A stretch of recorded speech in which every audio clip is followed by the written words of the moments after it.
Vamos. Probar.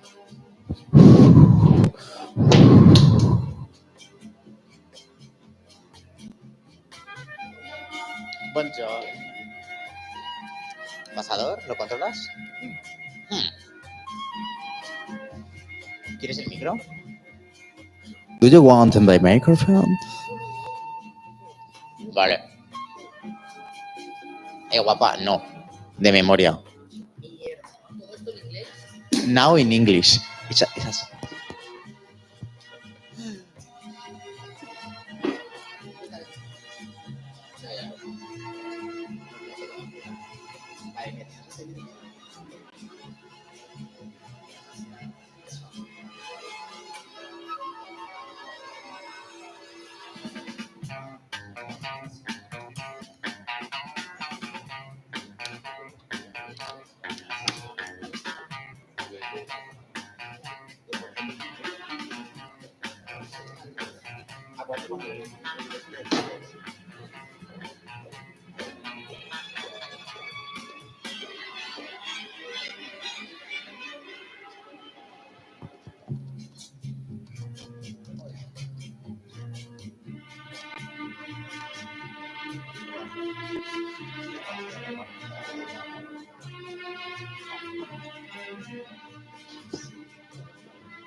Parece que va, ¿no? Ya está. Y prepárame el listado de menús, por favor.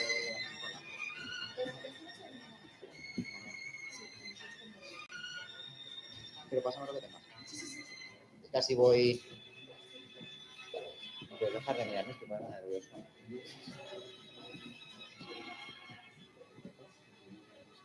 Porque yo quiero todas las cosas. David, ¿te has apagado el micro? ¿Te ha apagado ya? Sí.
to keep the ball straight.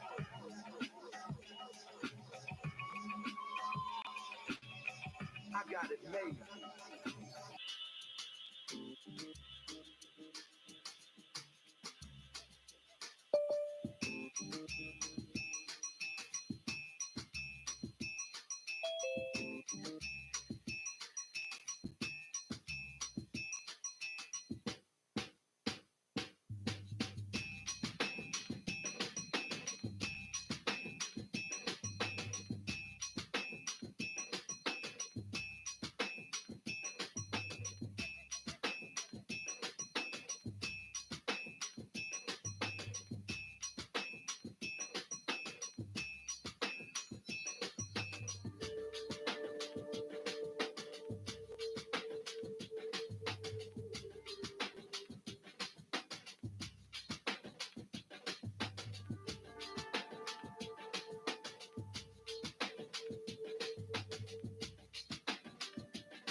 DJ Wonder, the original sound.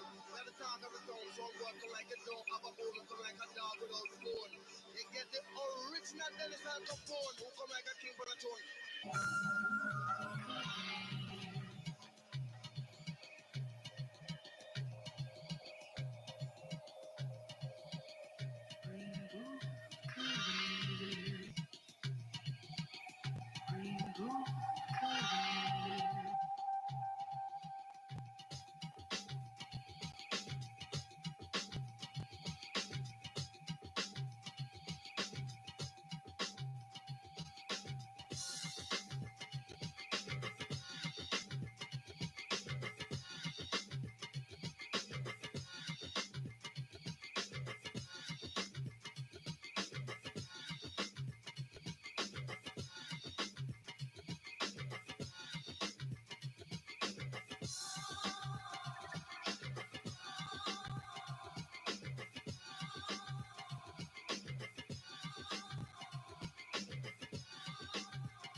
been established throughout this whole Western Hemisphere, man, and fullness of history, architecture, and building, life,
Well, I look at it myself as the beginning, really, of an exploration. That's the reason we're exploring. You don't know what you'll run into on an exploration.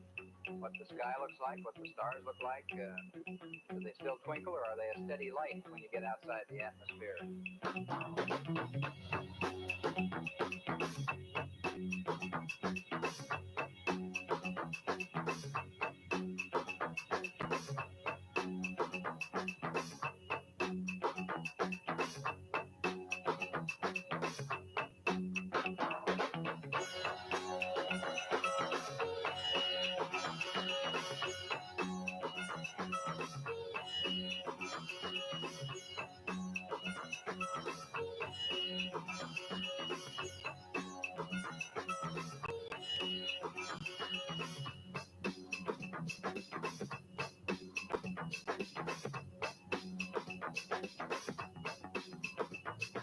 As in all things, you must make your own way through life.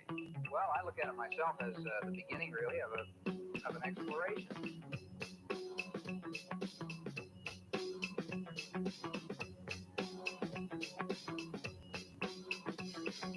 Stars. Stars. Well, I look at Stars.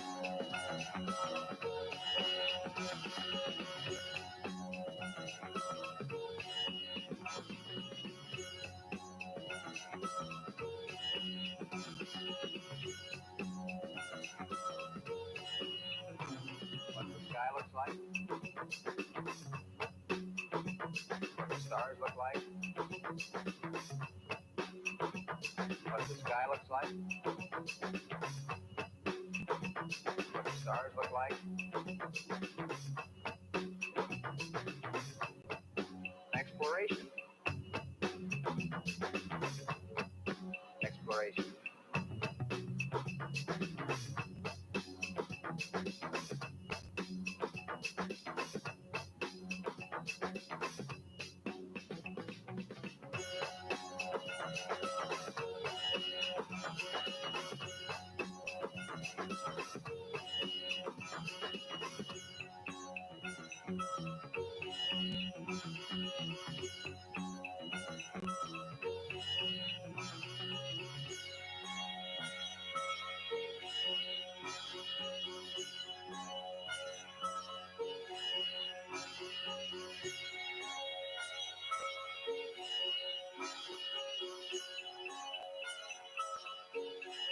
Exploration. Coming from the top.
I don't know if you can hear me, but you cannot see me. Now I'm here.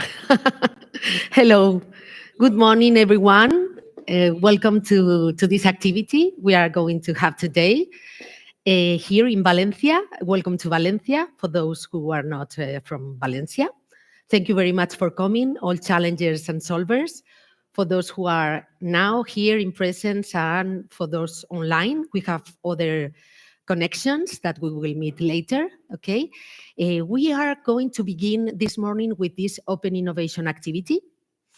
And let me explain you a little bit what we did and what we are going to do this morning, okay? Okay. So this morning, we are part of a project, as you know, called CO2 PACMAN.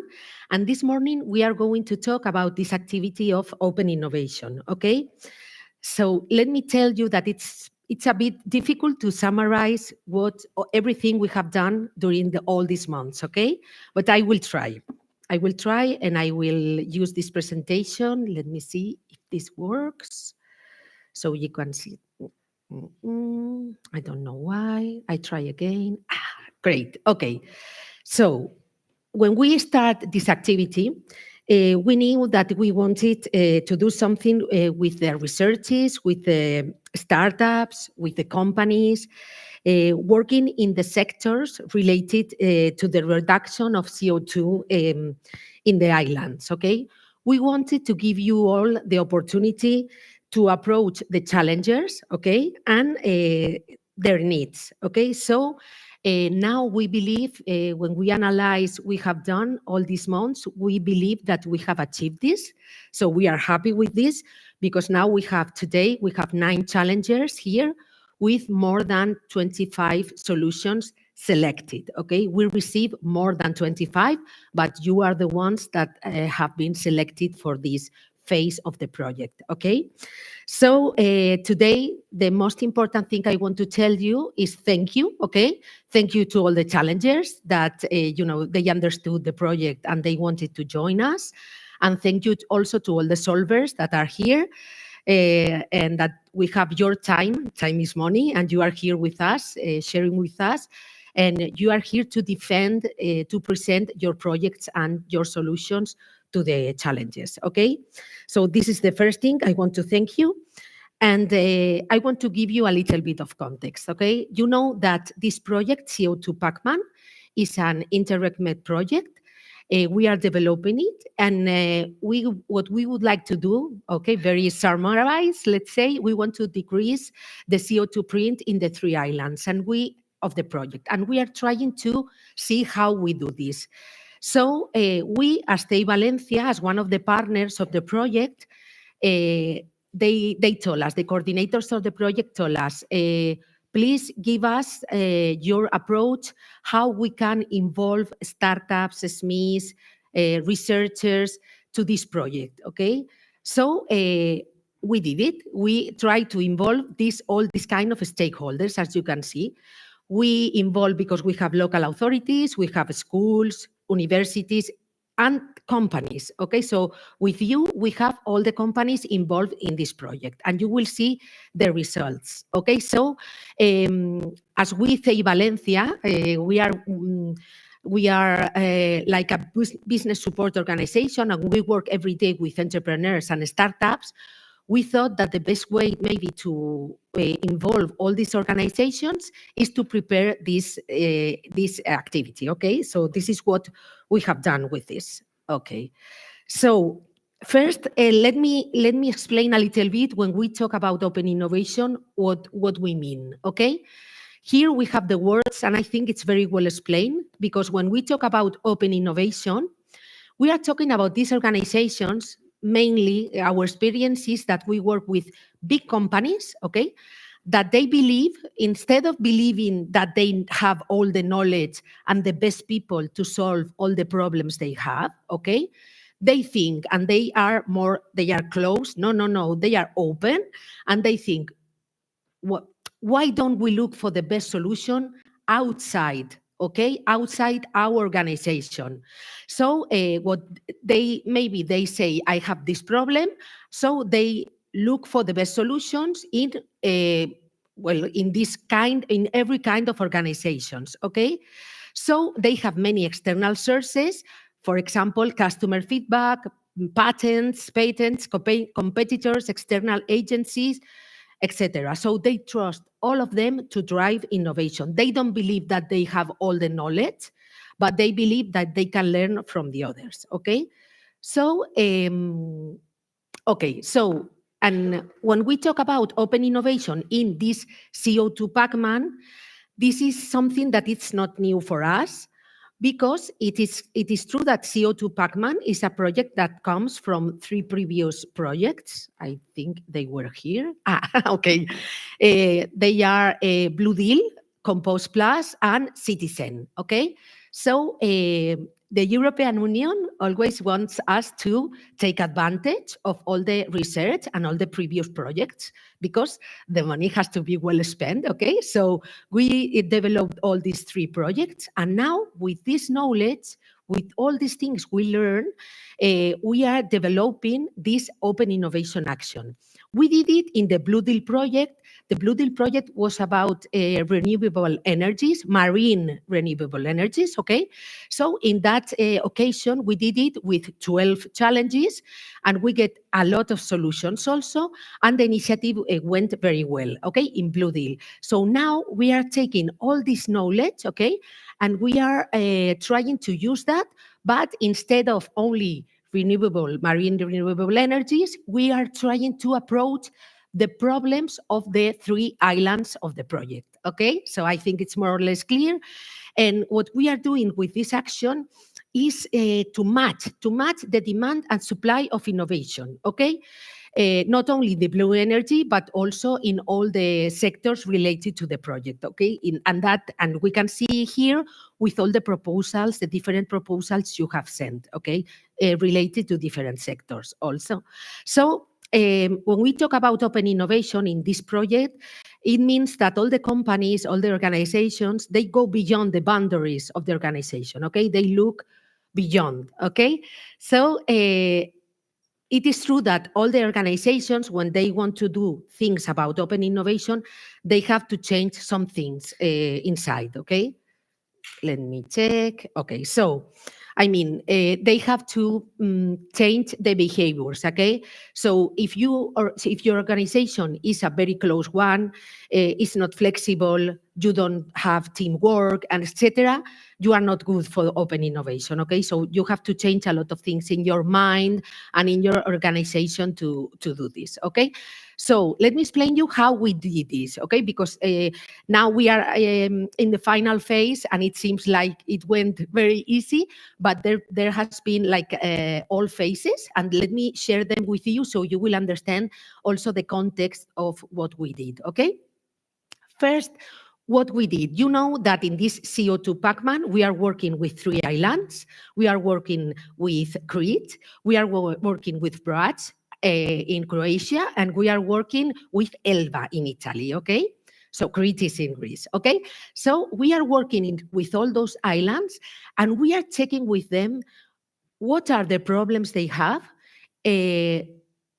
that they cannot decrease the CO2 they produce, let's say, okay, in an easy way, okay? So, but we cannot decide for them. We cannot go there and say, you have this problem, you have this problem. No, no, no. We have to ask them. And we cannot create the necessity. The necessity has to be there, okay? So we have to ask them, what is your problem? What we have to explain a little bit. We have to have numbers about the CO2 they produce. This is the first thing we need to do. And when we have the numbers and we see what produce this CO2, then we speak with the people of the islands. We speak to them and with all the sectors involved. For example, mobility, for example, tourism, waste, water, all these things that are doing this increase of CO2. Okay, so we are talking to all of them, and we have been asking them, what is your problem? Okay, what is your problem? What do you need to solve, etc. So the 3 partners involved in, with more direct contact with the islands were in charge of this, that they were so important for the project. I want to thank them all. Also, the Split Dalmatia County, the Technical University of Crete, and UNICI and UNIFI with the Ilva Island, okay? These organizations, they began to have meetings, first in the labs we did in all these islands, and then they began to have meetings with them and ask them, what is your problem? How can we help you? What can we do? Okay. So, and they used to talk about these things: sustainable mobility, renewable energies, waste and water resource management, or the tourism, or the low carbon industry. Okay. These were more the sectors or the situations where more problems are arising. Okay. So they had these meetings. Okay. And okay. And then when they had more or less clear the problem, then they had, we were working together to define the challenge, okay, to be published, because, I mean, we know the challenge, then we have to share it with all of you. We have to publish it so you all get to know the challenge we are talking about, okay? So we prepare a lot of documents. They have to sign documents. I mean, it's not so easy, okay? We have to prepare a lot of things with the help of these wonderful partners we have. And then with all of this, you can see here the commitments of challengers, because the challengers are, you will know all of them. I mean, they agreed to collaborate with us, and they sign a letter also, having in mind that maybe your solutions are maybe, I mean, confidential part of it, or that they are going to answer you, listen to you, they are going to get to know your solutions, etc. Okay? So when we had all the problems and the challenges, we had to look for the solutions. Okay, so we launched the challenges, and you all know this platform that we created. Okay, and there we publish all the challenges. They are 9 challenges because it's 3 challenges per island. Okay, so this platform became a kind of, I don't know, a kind of hub or something, with many different challenges, with many different things that we wanted to solve, okay? And we gave a not very long, I know, period to put the solutions. I know it wasn't very long, but our experience is that if we give maybe 3 months, it doesn't go better, okay? The solutions at the end are more or less the same, because everyone waits until the 2 or 3 last dates, okay? So even if we have 3 months, the answer would be very, very, a lot better, okay? So we published all these challenges, okay? And we were, like praying and everything, we want to get solutions, let's see. But it is not so easy, because you have to arrive to those who can answer the challenges, okay? And it's so much information, so much news, so much everything, possibilities. At the end, you have to reach them. So we began this scouting process, okay? How we did it? We did it. Look, first, with our scouting company, we could hire, they help us. All the partners of the project, so you will see that many of the solutions come from the same countries of the partners of the project, and it's because we have pushed a little bit more, okay? And then we got almost 1,000 contacted companies. There is one good thing, is that all these companies, researchers, etc., that we reach, maybe you were one of them, or maybe you arrived here in other way, but all the push we did, all of you now get to know this CO2 PACMAN project. So this is very good for us, because it is not so easy to communicate. I have here my colleagues from communication in the project, and it is not easy to get to know this kind of projects. And now I'm happy, because all of you and all these 1,000 companies, now they are contacts, and they know the project CO2 PACMAN. We are very happy with that, okay? But it is true that many of them said, I'm not interested. Okay, what are you going to pay? They say, money, the first thing. What are you going to pay? What am I getting? So I say, no, we cannot give money, we cannot give prizes because the Interreg program doesn't allow us. It's no money, no nothing. Okay? So we have to accept that because time is money. And I mean, an open innovation is a strange thing because you have to understand it from the point of view of the challenger and from the point of view of the solver also. And it is true that from these 1,000 companies, 150 more or less said, I could be interested, and all the rest say no or didn't answer. Okay? So we focus in this 150 and we began, okay, let's push. It's like that, okay? Why don't you send your proposal? Look, this is good for you. I think we can do things and things like that, okay? But sometimes people, why don't you? And then, because then we had to select, okay? So you are investing your time filling in a proposal that you don't know if you are getting anything at the end, okay? So, it's not so easy. And then we get 55 solutions, which is a good result for us. I mean, it's nice, okay? We have 9 challenges and 55 solutions. And then we have to choose because we were coming to Valencia and we need to choose. Okay, so let me share with you. We had these 55 solutions from these countries: Bulgaria, Belgium, Croatia, Cyprus, Netherlands, Portugal, Italy, UK, and Spain. Okay, the result in UK, maybe you think, how can it be? I mean, UK, they are not in the European Union anymore. I don't understand. And it's because, let me share it with you, they have like a platform that is working so well called Confer, with K, Confer. And if you publish there your challenges, many different companies, and in fact, we have here colleagues from there. It works so well. It's a public place. I mean, a public platform. We knew it in Blue Deal, and we try again. And these people are so collaborative with us, and they publish all the 9 challenges. And then we began University of Durham, University of Lancashire, University of, and I was so surprised again that it happened again. So all this, because I think that it is true that maybe United Kingdom, they still want to cooperate with the European Union. Maybe they miss a bit this kind of projects. And if you publish this in their platforms, they are willing to participate, okay? So that is the reason of these 18 from the UK, okay? Very, very good proposals from different universities and companies also, okay? And from Spain, why? Because I think that because we are there and we are very again and again and again, and we have some examples here.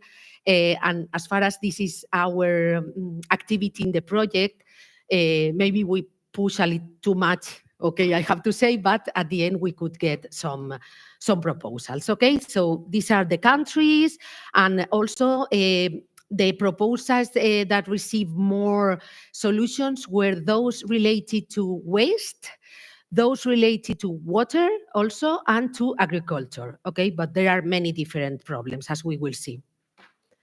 So, okay, so then we have to evaluate all the proposals. We have 55, and we wanted to be fair, okay, to choose three per challenge. And why 3? Because we wanted to invite some of the solvers here to Valencia. So we tried to be fair. We did these terms and conditions, and we began these meetings, these local committees meetings, and we decide 3 per challenge, okay?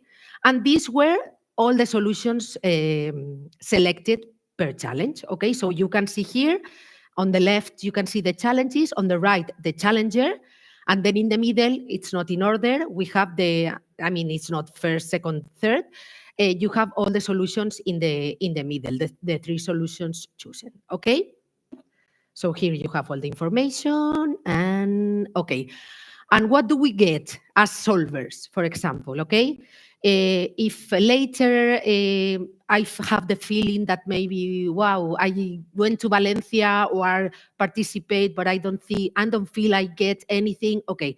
Remember that we will have a catalog with solutions. Okay, this is very important because we are coming again to these 3 islands. Okay, I remember it's Brach, it's Elba, and it's Crete. We are coming back there with the catalog, and we are telling them, you have here solutions for your problems. You have here these companies or these groups, these universities that have solutions for your problems. And it is not a competitive thing. It's a collaborative thing. There's place for everyone because all the solutions that are here, you have all tested with these committees, and we have proved, we have seen that everything it's okay. I mean, everything can be done. Okay, so this catalog will be full of solutions. And maybe for one challenge, there will be 3 solutions, and there is no maybe better or worse. Maybe for one challenger, for one island, this solution is better than this one, okay? So they will have all these solutions and they can choose, okay? So you have that catalog, you have, we will promote, we will disseminate your companies, your research groups, you will have access to international networks. We will look, because this afternoon we will talk about funding, right? And we will try to get, I mean, if you do match with a challenger, then we can try to get as financing for the product, for the project, so we can develop it, okay? So later, as I told you, we will go to the islands and we will disseminate your solutions. So there are a lot of things that you can take advantage of, okay, if you are here, okay? I just wanted to emphasize that. Okay, so now I have finished explaining a little bit this open innovation thing. I think it's clear more or less, right? And now we are going to begin with, okay, Julian, okay. Now we are going to begin with the activity, okay? With the challengers, the solvers, and everything. So these are a little bit, let me take my paper because I have some notes here and I don't want to miss anything. Okay, tikiti, takata, tukutu, here, okay. There will be, I don't know if you know, but at Valencia, we prepare entrepreneurs and startups to pitch to get investors, okay? So we are very, sometimes we are a bit tough, we are a bit, no, you cannot do like that and do like that, okay? So today you have 3 minutes, okay? The challengers and the solvers.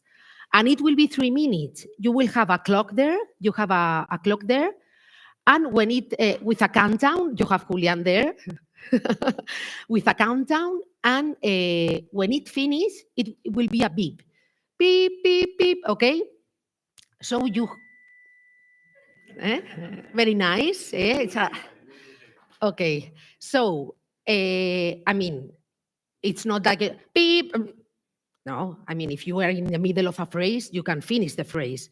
But if you are in the middle of your presentation, you won't be able to finish, okay? This is what I mean, okay? So think about it and don't begin to explain a little bit, you know, maybe a non-important thing, okay? Think, you have 3 minutes. Also the challengers, okay? So when they come here, they speak for 3 minutes, they explain the problem, okay? And I will call the solvers, okay? Some of them online, some of them are here. You will speak.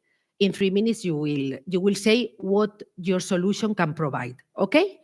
Okay, so we are getting to know these 27 solutions selected. Okay, so we are going also to vote. So when we, it's not that we mean that one or other solution is better. We are going to vote just like a play, okay? Like a game, sorry. We are going to vote, and we all of you to vote. Maybe not your challenge because it won't be fair, okay? But you can vote in all the other challenges, okay? And at the end, in the afternoon, we will give you like a certificate, and there is one solution that we get the recognition from the public, okay? It doesn't mean that it's better or something, it's just, you know, to play a little bit, okay? So we will make it more participative with this mentee. First, each challenge will be explained in 3 minutes. Then we will follow the order of the labs, so Brad, Crete, and Elva. Then we will hear the 3 finalists for each challenge. Then we all will vote. I won't vote, but you all, I hope you all will vote, okay? The application, the APP for voting, Menti, has to be open. Don't close it, okay? When we say, we will tell you, now you have to vote, but then you don't close it, okay? You all will get a certificate, but there will be one with the recognition of the public. And okay, so, and again, about the time, okay? Be careful with the time, okay? And the last thing, and I leave the floor. The last thing is that as far as we have almost 25 solvers and the challengers, what we are going to do is we are not going to accept questions, okay? And we prefer all of you to take the opportunity during the networkings to talk, because we want that. You to talk to the challengers and you can clarify everything. And anyway, if there are more questions, and this is a thing that is going to continue, we will provide emails and phones so you can ask, okay? This is what, maybe if at the end of the morning we have time, then we can debate, we can talk about some questions, etc. Okay? Everything clear, more or less? Yes? Okay, so now we are going to begin. Let me take my cards and then introduce Mariana Semanov. She comes from the Komunallo Drusto Grad, right? Okay, she's one of the challengers, and there is the challenge is with another company called Micheli Tomic, right? But Mariana is going to present the challenge, okay? Okay, Mariana, I give this. Good morning to everyone. My name is Marijana Šumanović and I'm the director of the communal company from Supetar, Highland Branch. We are responsible for the waste management in town of Supetar, and for the rest of the island, responsible is private company Micheli Tomic. We produce about 30% of the whole amount which is produced on the island, and we also managing the only landfill on the island. What problem we have? A few years ago, we had system of collecting waste by containers who were positioned on the public places, and we had about 90 containers. Because of the polluter pay system, we need to start with a system door to door. That means that every customer has his own container. Every container has his own RFID chip. And when we empty the container, then we scan the chip. And in that way, we have information about amount which each customer delivered to us, and based on that we create invoices for our service. That means who produce more waste, he need to pay more. That new system produce more operational costs, and we are looking for some solution to optimize our driving routes, to reduce our operational costs, and to minimize the risk of environment, which is the main aim of this project. So I hope so that we will get some good solutions, practical, simple, and not so expensive. Okay, I finished before beep.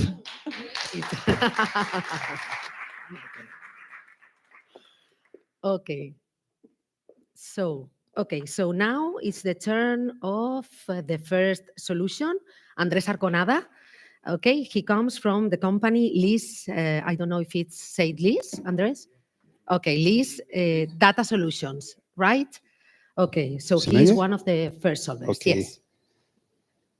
Thank you. I can move from here, right? Al revés. Okay, I'm Andrés Arconada from Liz Data Solutions, and we're here to transform the waste collections in Brac Island. Okay. Briefly. Okay, BRAC is facing logistical hurdles and environmental problems because of multiple providers, scattered containers, and need of efficient, eco-friendly, as they say, collection, especially during peak tourism, right?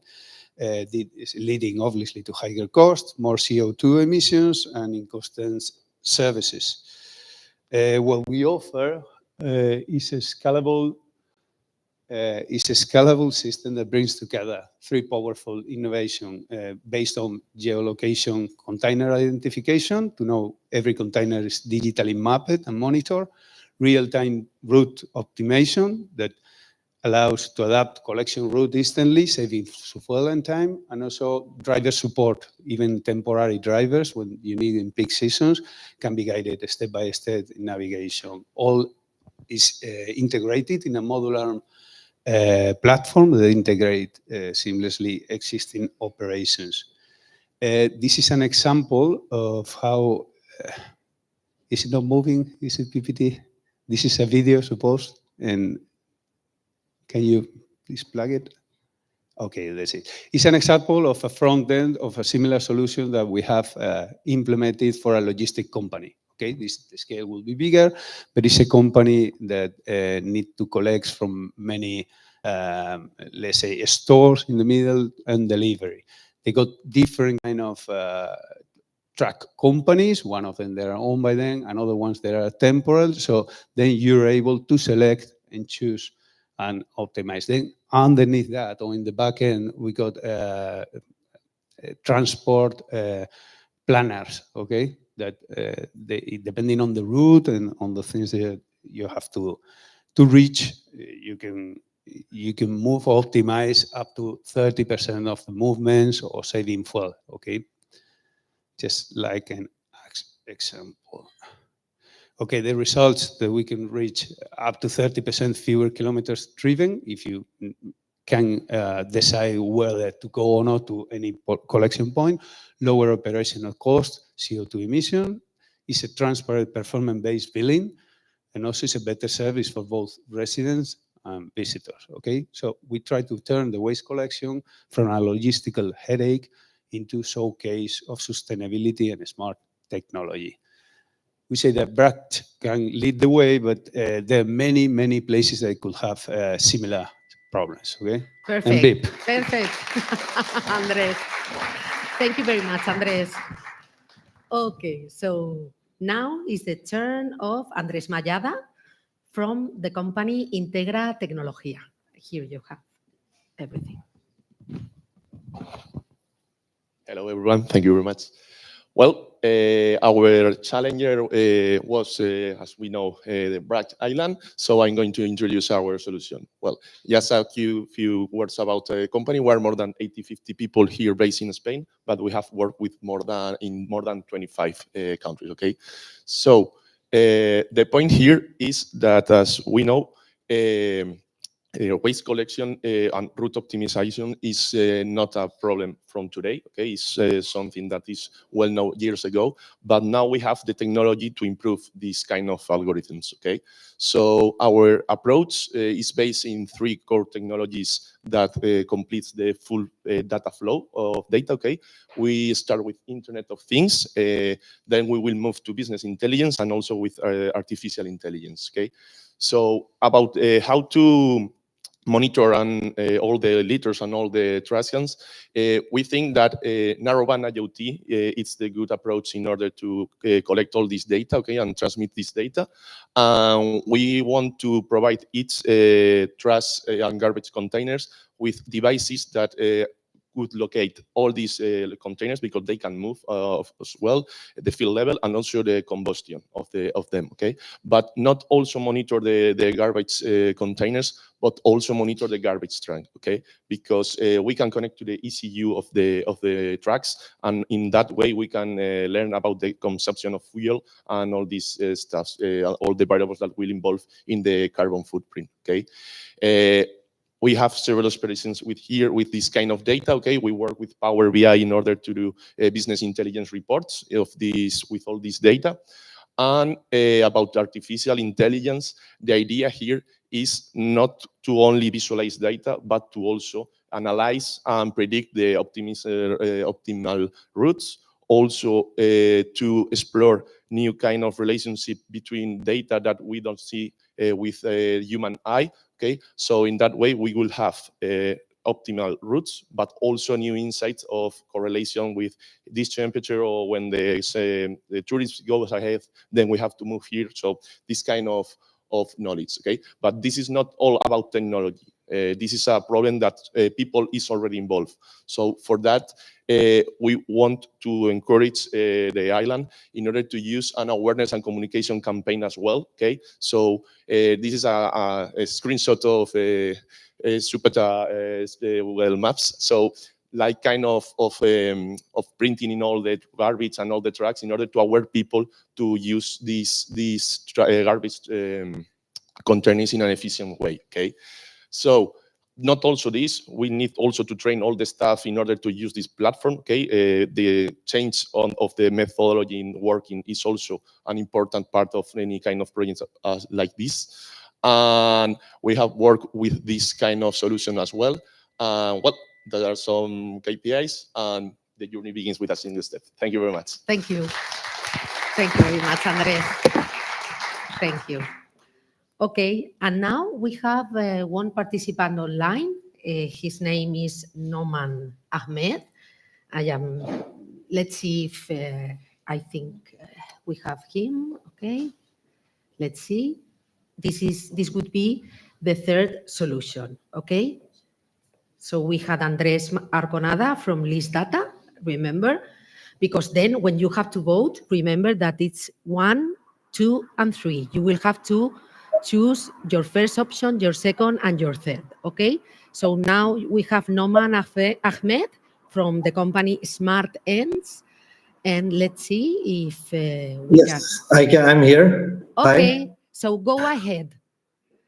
Hi. So so I'm from Smartens. We are a company based out of Belgium. I'm the co-founder, and we have deployed these similar solutions in London City Council, the entire half of the city of Edinburgh with 11,000 bins, city of Toronto, and also we have got around the entire France with Suez Group, similar kind of solution, but different kind of like adaptation for the bins underground, overground. With Suez, we have got around 20,000 bins in entire France. And now we are also doing a similar solution with Google worldwide. So we are a worldwide company providing in the space of this kind of solution.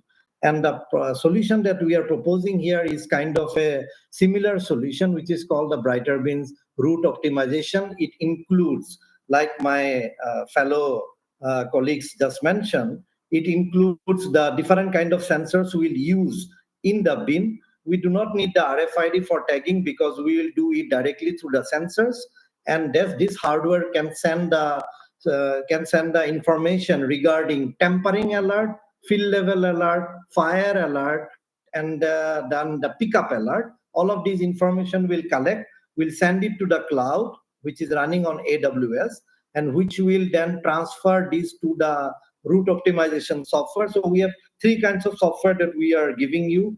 Number one is the real-time monitoring of all the data points, either through the mobile app, through sending to the email, SMS, as well as to the web platform. All of the data will be going there. Second thing is that we will enable this also for the trucks to calculate the most optimized software, most optimized routes for all the different tracks, either dynamically or statically. And those will be sent then either to the mobile apps of the driver. So we will also give you a driver app, which will be then used to go to the different collection points at the different points of time. And all of these, then we will consolidate not only the data, but we will give you a separate tab on sustainability and ESG reporting, where we will consolidate the data, how much the trucks have traveled, what CO2 emissions has been generated, how much waste has been collected, where it is collected, how many times the bins have been picked up, and is it changing over time, why not, why that. All of these can be consolidated, and we'll take your inputs to make a customized updates if needed, but most things are already there because it is deployed worldwide. Around 80,000 bins are today connected to our system. Thank you very much.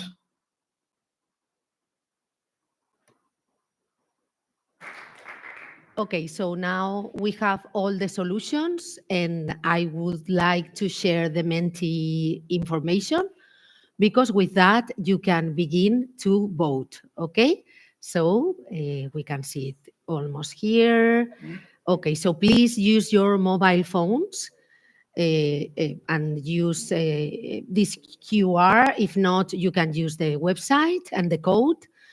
And please begin to vote for the first challenge. I remember it was the first one was Andrés Arconada with Leafs Data Solutions. Then we had Andrés Mayada, Integra Tecnología. And the third one was Noman Ahmed, Smart Ends. Okay? So please vote and then don't close the application, okay? Because we will continue, okay? Leave it like that and we will continue, okay? So now we have finished the first challenge from Croatia.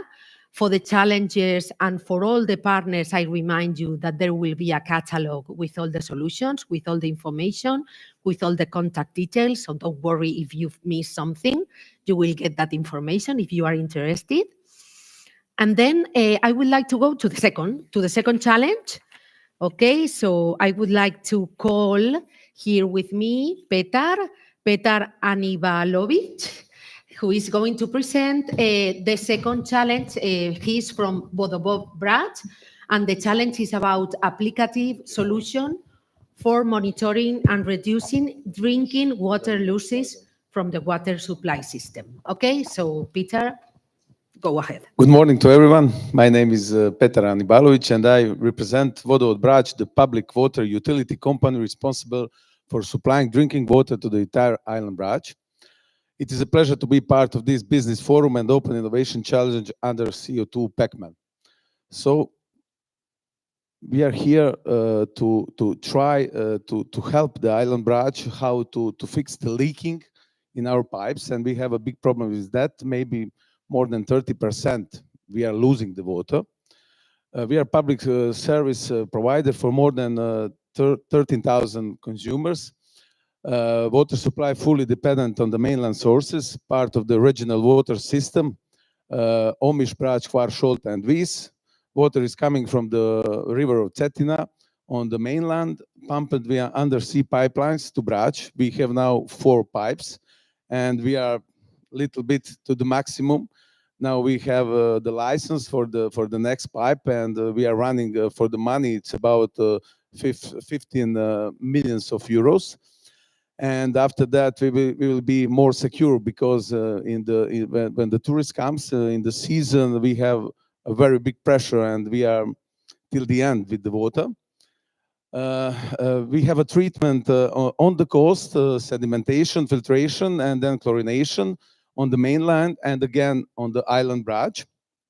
The most of the water coming with the gravity till 180 liters per second, and after that we need to use the pumps till 400 liters in the second. So it is lots of electricity what we need to use.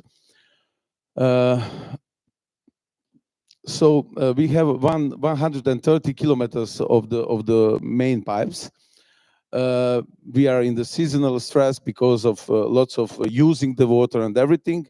And now what is our goal? To find the solution for detecting the leaks and implement monitoring, reducing operational cost and carbon footprint, innovative way of precise leak detection without interferences or major downtimes. I think so. That's it. That I don't need to tell anything more. And I read a lot about our solvers, and I want to hear about them a lot. How can they help to our island? And I can't wait to hear what they will say to us, and that we can sit later and speak about that more. Thank you very much, and thank you, Amo. Okay. Okay, thank you very much. Beep. Petar. Thank you very much. Okay, so now we have the three solvers here, and let me introduce first of all Javier Sanz. He's from the startup FIBSEN. Okay, he's from Spain, and he's going to present his solution. Each minute,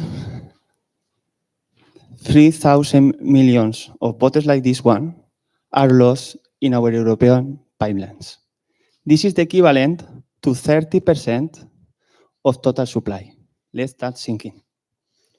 Hi, I'm Javier, CEO of FIBSEN, the company that is turning this 30% to zero. We know that this is a big challenge because water authorities, like BRAC, are wasting a lot of time and money trying to solve this, but they have not found the right tool yet. To give you an idea, the most system used today is a guy walking along the road with headphones trying to find the leaks.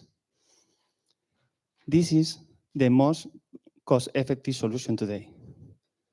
So our solution is that using a simple mobile phone or PC, the water authorities can know where the leaks are with an error less than 5 meters, and also they can know the severity of the leaks. All of this in real time. And how do we do it? We use this small fiber optic cable that is implemented inside of the pipe, and we can listen along of the pipe where the leaks are with an error of less than 5 meters. We turn in this cable in a very large and sensitive microphone. Literally, we listen the leaks. But there are more. With the same cable, we can monitor several solutions, like water temperature, water pressure. And thank you to this technology, we have many success stories where we were able to find small leaks where other technologies fail. And with our team, we hope to help BRAC in the problem of the leaks and make this problem of the past. Thank you. Thank you very much, Javier. Thank you very much, Javier. Now we are going to check the second solution, right? You can take this, Leila. Okay, so let me introduce you to Leila Kajanori. She comes from UK, from the University of Central Lancashire, and she's going to introduce her solution. This is for you. Good morning, everyone. I'm Leila. Actually, I'm a civil engineer. I have a PhD in civil engineer, and I'm representing my solution here. Our solution is Aqua Smart Brass. Is about we work beyond actually detection. We are working on a leak-proof future for brass.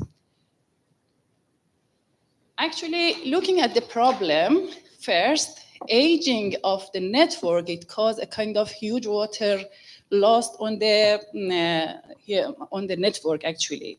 Why this happened? Because on another hand, actually we have every water network actually works under a kind of paradox. You see in the day, because we have a high demand, normally it stabilizes the pressure, but at night, because the demand dropped massively, we have a huge amount of pressure. Oh,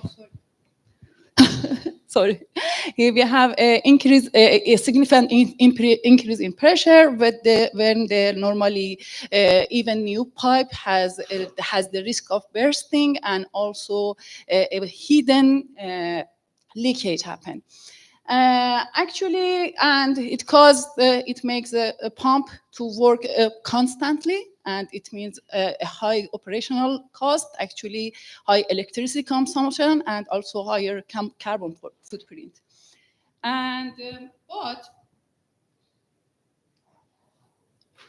for our solution, we were thinking about having a smart solution like a system of nervous system in our human body. Our solution is based on 3 action. It's based on act, detection, and engagement, actually. The ACT system is having a smart sensor, a smart meter, and sensor, using a smart sensors and a smart meter to detect the leak, and I'll also provide the data for our AI network, AI platform, actually. This AI platform, then the next step is detection or prevention. The prevent is the key differentiator of our solution. We use the same AI platform to actually control the network, make sure that during the night when the high pressure exists, this AI can help with reducing pressure in the network, make the pump working, make the lower operational cost. Then our AI is work for. Oh. Sorry. Finish the phrase. Finish the phrase. Okay. The phrase. Only the phrase. Yeah, I just forgot. And we have our app to engage communities in our solution as well. Okay. Anyway, later there will be a networking. Okay, so you can continue. Okay. Thank you very much, Leila. Thank you very much. Thank you. Thank you very much, Leila. Okay. Thank you very much. So now I think we have one person online. It's Mikhail Todorov. He comes from the company Waterness, and he's going to present his solution for this challenge. Okay, welcome. Thank you. Apologies for not being then present. I'm finishing another project, so yeah, apologies. So let me just. What is the solution? So when you starting point, when you have so-called digital twin of your system, I mean a perfect model when you build it. So it's this model then giving an idea of how the perfect system will work. This model can be used for creation of new DMAs as a tool for choosing new valves, peer investigation, etc. So after the calibration, this model is becoming more and more close to reality. So it will help you understand how the water network is performing. After resolving some physical issues with the system, let's say changing a valve or a pipe, calibration is performed, and comparison is showing new differences. And the cycle is starting again and over and over. And at some point, you're so ready to place the AI integration, which is going to automate the process. So what's the challenges with this type of model? First, this hydraulic model requires a lot of data. GIS, SCADA, sensors, etc. Which is hard to put in one system. It takes a lot of manual labor. But once it's done, it's much easier. Can you see me? Hear me? I have to see me. So model calibration is not an easy task until the end of the cycle, but after the deployment is an easier. So performing of those tasks, there will be a need of dedicated personnel from within the company or outside the company. The issue is when you take people from within the company, then you need to replace them for the current position. This type of changes are not so easily handled by the management or team. The benefits along this written here, you have many more benefits. The calibrated models can be used for chlorine residue detection. You can see the age of the water in the system. You can use it for pump efficiency calibration. You can use it for hammer analysis. So when you have calibrated hydraulic model, you have say, the best tool for handling any situation with the water theory. So this is roughly because I don't have clear data, but usually when you use the model after calibration, you can increase the water dose to 50%, and you can have you can have the bigger question for hours, and the response time will be much faster than the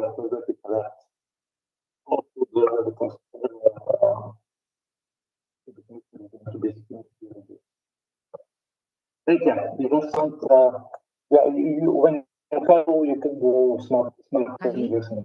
Mikhail? Which regions, you know, which, Mikhail? need to be replaced, you know, what type of damage need to replace. Mikhail? Okay, Mikhail, thank you. The sound wasn't very good, but as far as you were sharing your screen, we could read more or less the characteristics and the features of your solution. But it's true that the sound was not so good, but we couldn't. So thank you very much. Thank you very much. The first club was the challenger, so that is good. And thank you, Mikhail. We will let you know later, okay? Anyway, we have all the information about your project, okay? See you very soon, and thank you for connecting. Okay, so now we have the three solutions, okay? I remember you, we have, first of all, we had Javier Sanz from the company Fibsen. Then we had Leila Kajenori from the University of Central Lancashire. And then we had Mikhail Todorov online from the company Waterness. Okay, so please vote.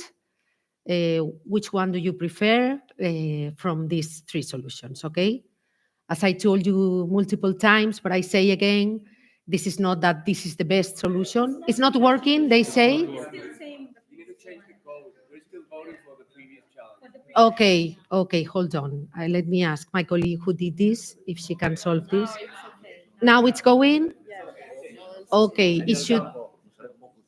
Okay. So now it's working. Can you vote? Javier was the first, Leila the second, and Mikhail the third. And the projects Fibsen, University of Central Lancashire, and Waterness. Okay? Okay, so remember, if it's better if you don't close the Menti application and you leave it, because I will let you know when you can vote and it should work, okay? So now we are going to check the third challenge before having a coffee break. And we are going to learn a very interesting thing about that I didn't know when we were in Bratch. We realized that the firefighters have problems with electrical cars in the ferries. And they were very worried about that. And now I have Martin here to introduce the challenge, okay? We have Martin Buchan from the Split Dalmatia Accounting. He's in the name of the fire brigade. Hello, good morning to everyone.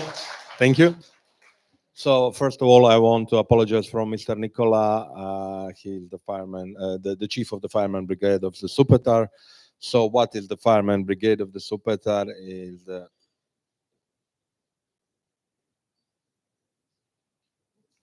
okay. It is non-profit organization. It's starting from 1951. So I'm using this opportunity to thank him and all the volunteers that are working very hard. You know, because of the pressure of the climate change, and we are very early starting an incoming fireman season.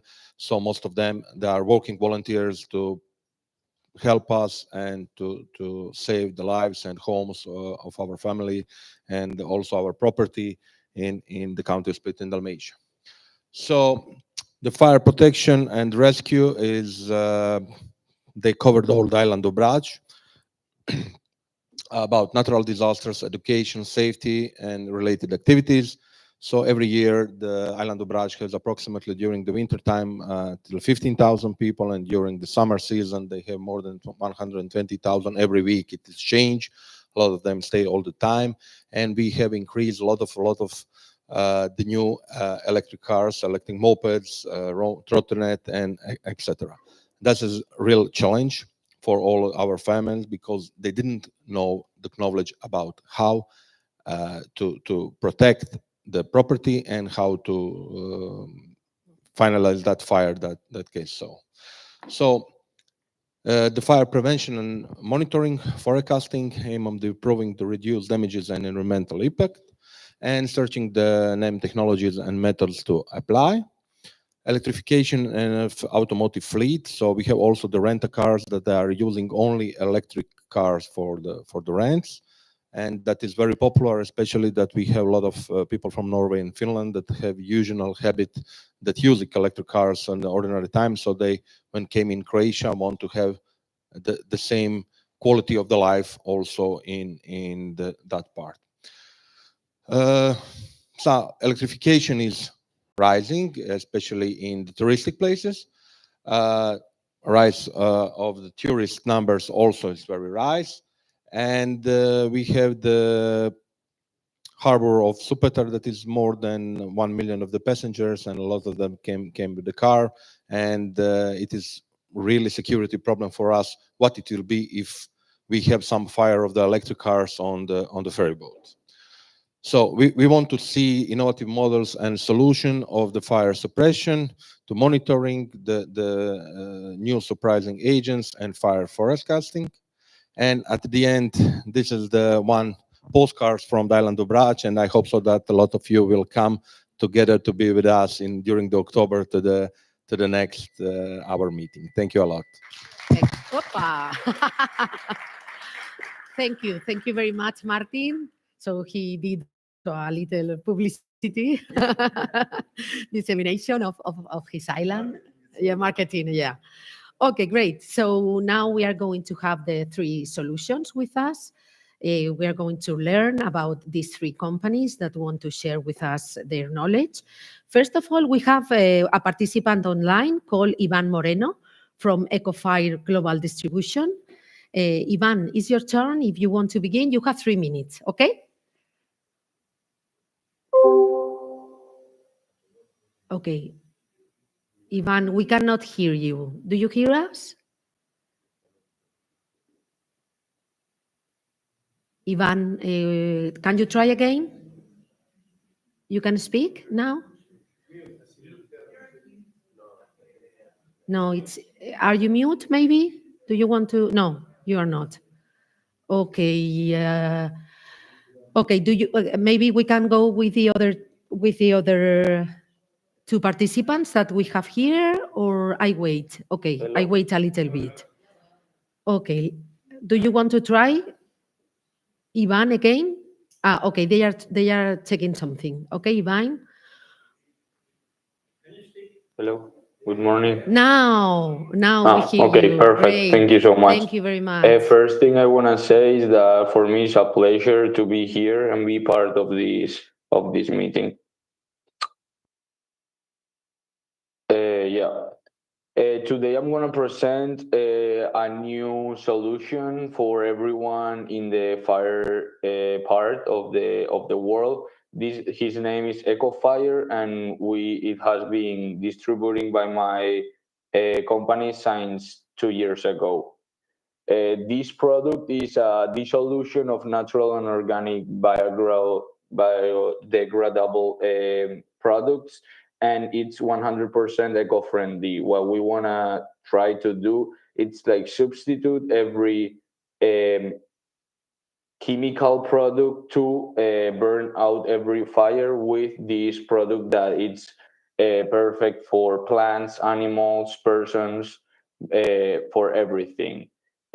One of the best characteristics that it has is that it doesn't transmit the heat from one part to the other side when it is near the high temperatures or the fire. It makes like a carboxylic part, the product, and it doesn't transmit the heat. It doesn't take out the smoke, the bad smoke, and it's very effective.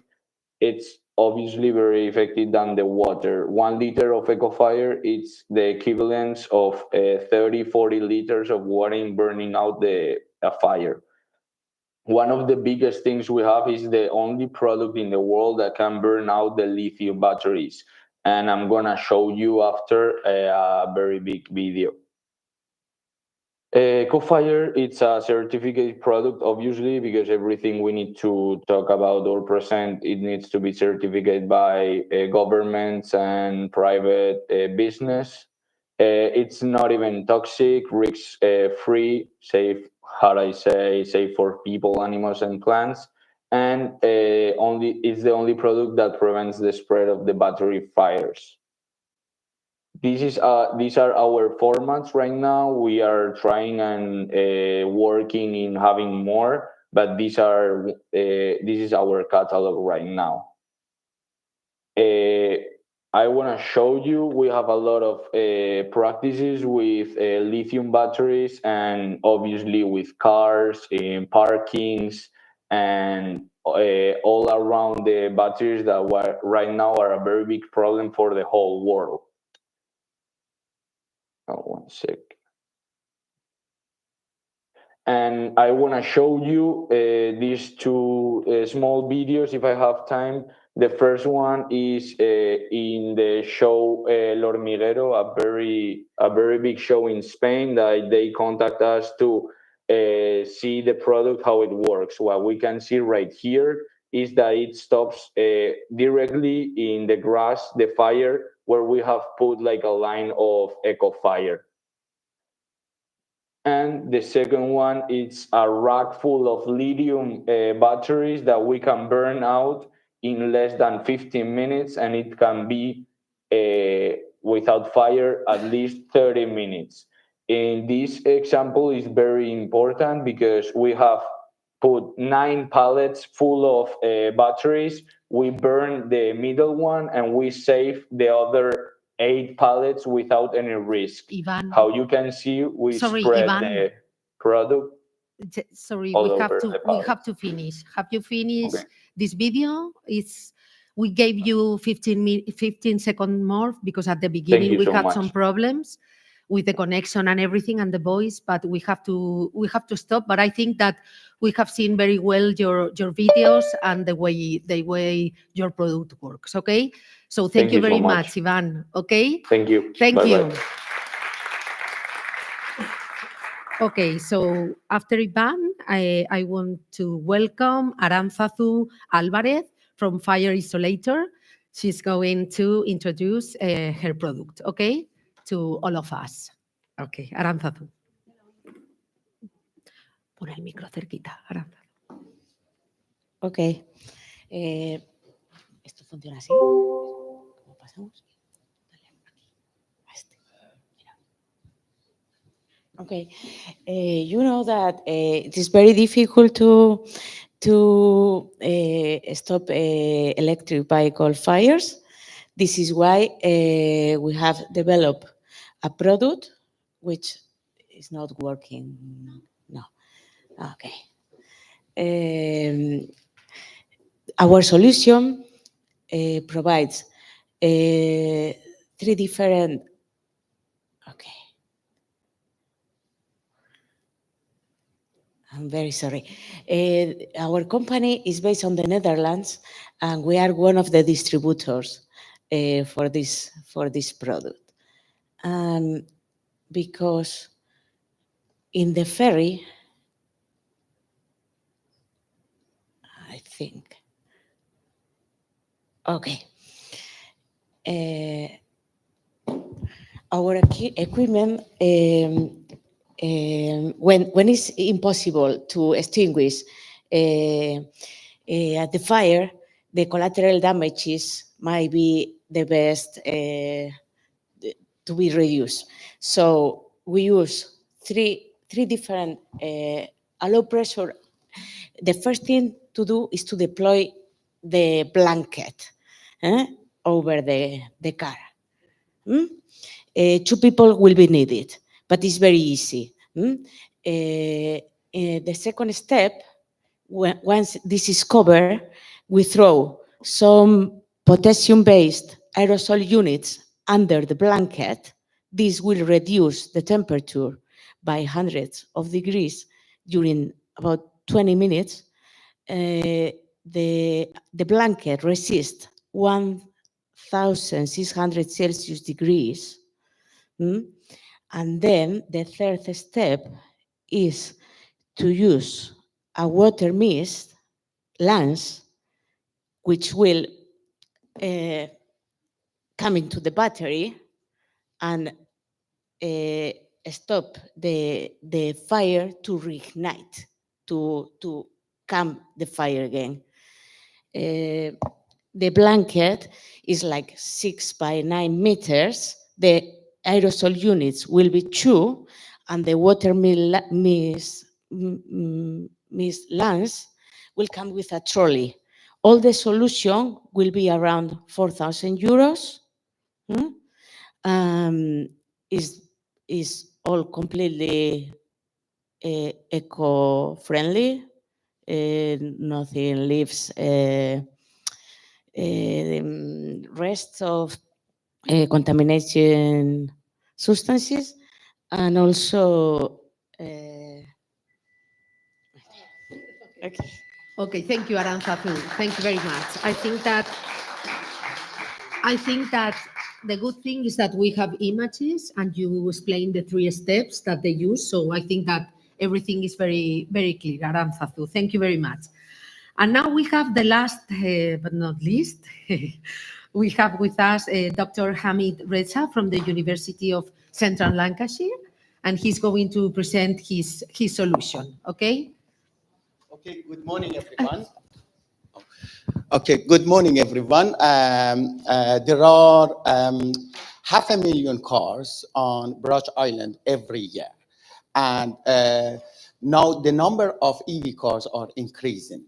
So the issue of having EV fire is not a question of if, but it is a question of when. So once an EV car is on fire, it burns for hours, it releases lots of toxic gases, and it is different from other conventional car fires. Okay, so I am Hamid Reza Nazriani from Energy Transition and Sustainability and Fire Department at the University of Central Lancashire. So, okay, what we are suggesting, an initiative called EFAST initiative. This EFAST initiative is not just a product or a tool. It is an ecosystem. So in the first one, we are offering a firefighter toolkit. So the issue we have,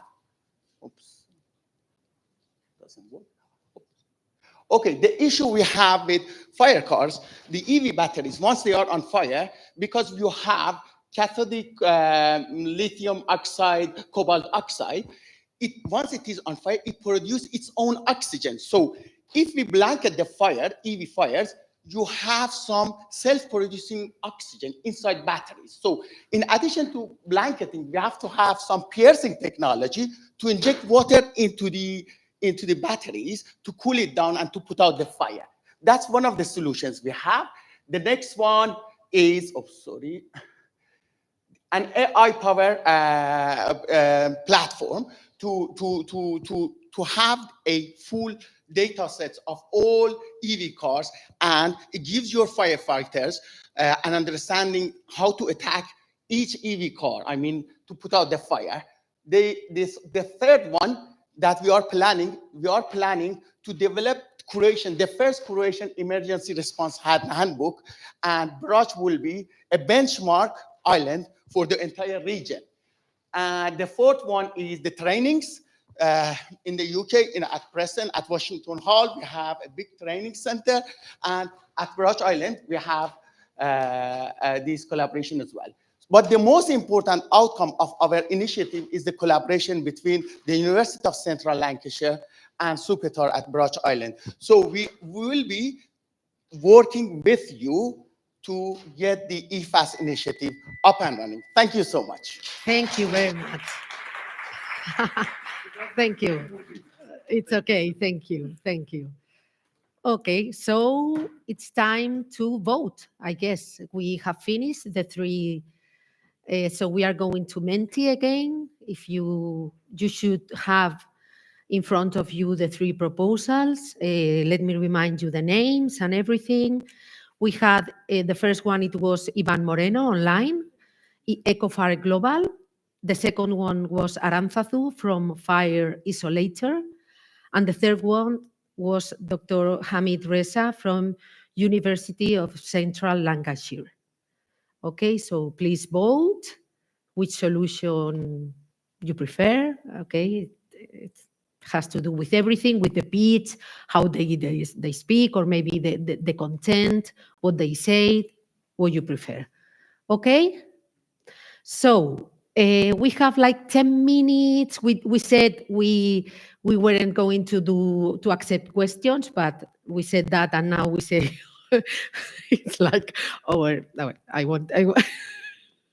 wasn't well. That maybe you can change your mind. It's okay. Okay, so we changed our mind a little bit, and if you don't mind, we can maybe have some questions.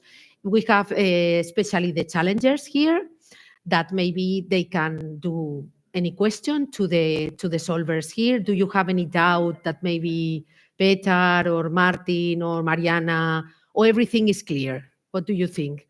Everything is clear, or I'm talking more about people who is in present, because online it would be more complicated.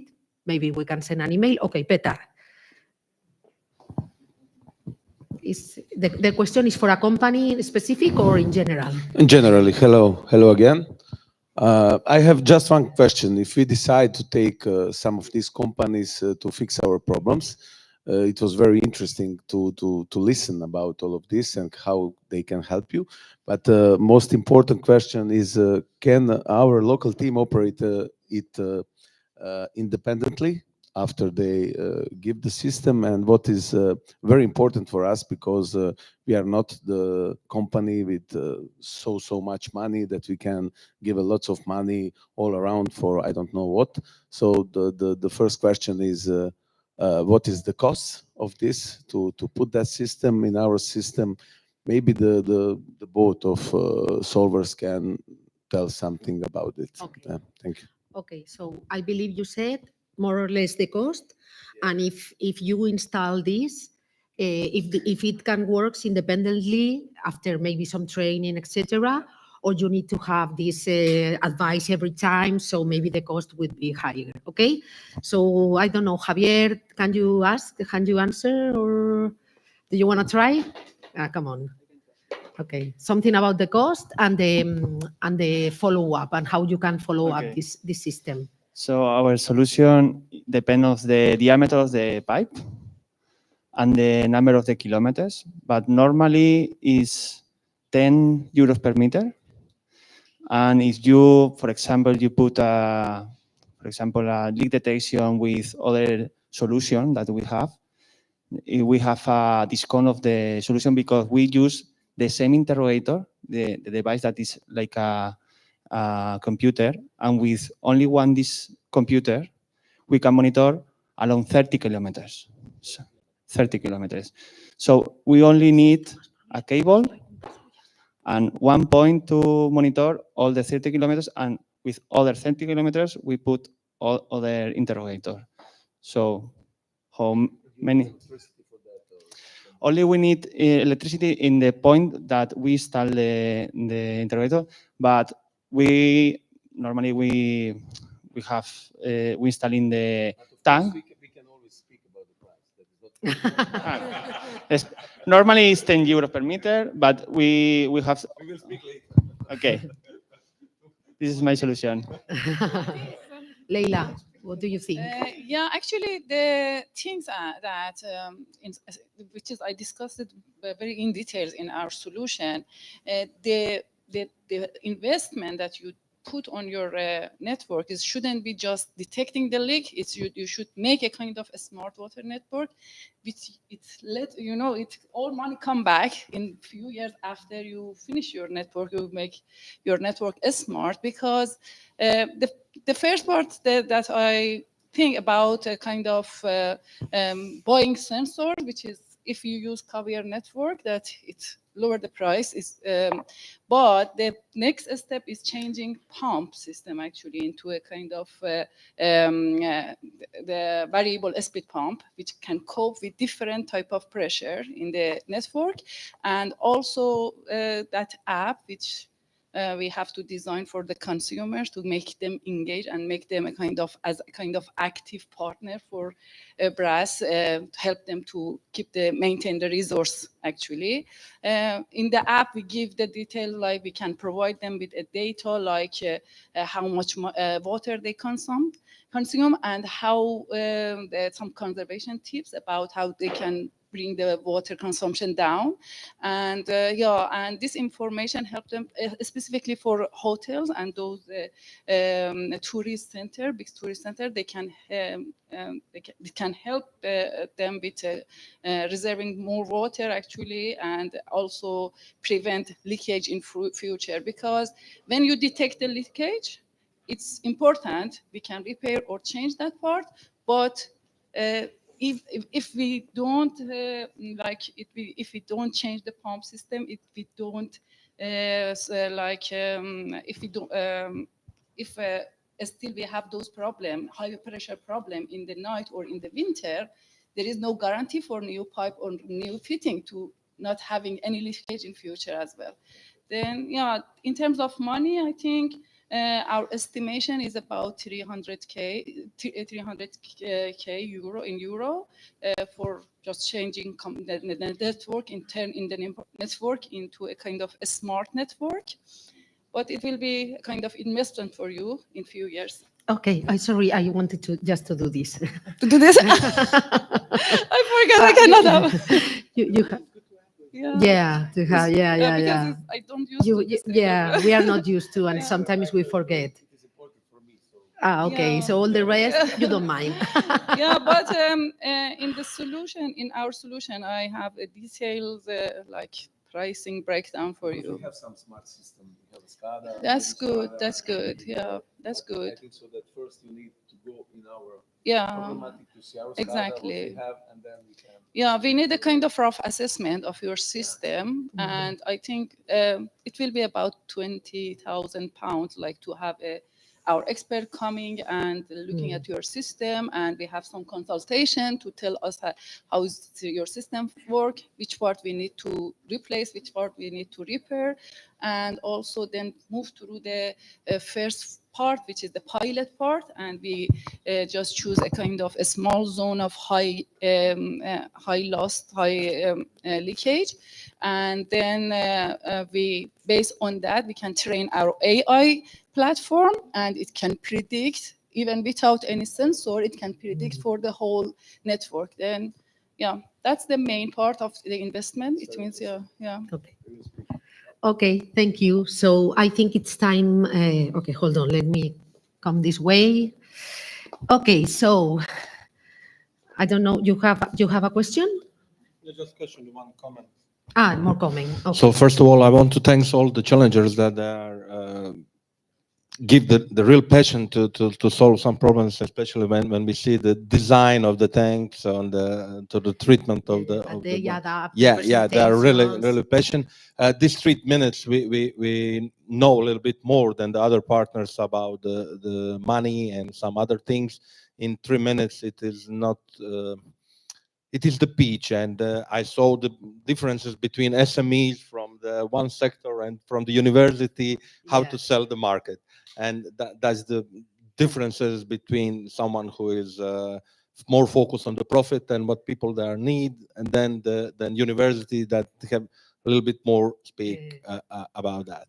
So all these challengers, if they are not choosing to be the first one, I want to thank to all of them that they are participating in this really interesting challenge.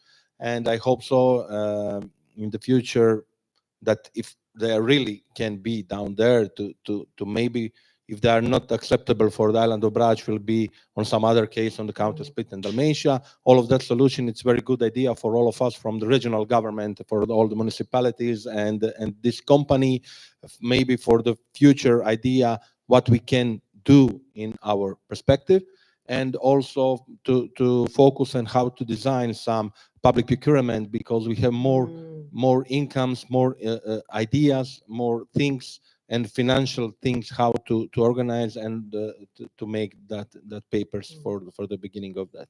Yeah. So Thank you very much. Yeah, Just because overview. Martin is talks from the public point of view, okay, authority.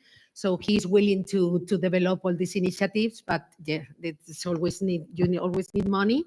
Another thing that he said is very interesting about the approach that maybe you do if you are a startup, if you are a SME, if you are a university. But it is very nice that we have all the approaches here, so we can see the differences. Okay, so now we are going to have hot coffee outside, and see you at 11:30, and we continue with the other challenges. Okay? Okay. See you then. Thank you very much.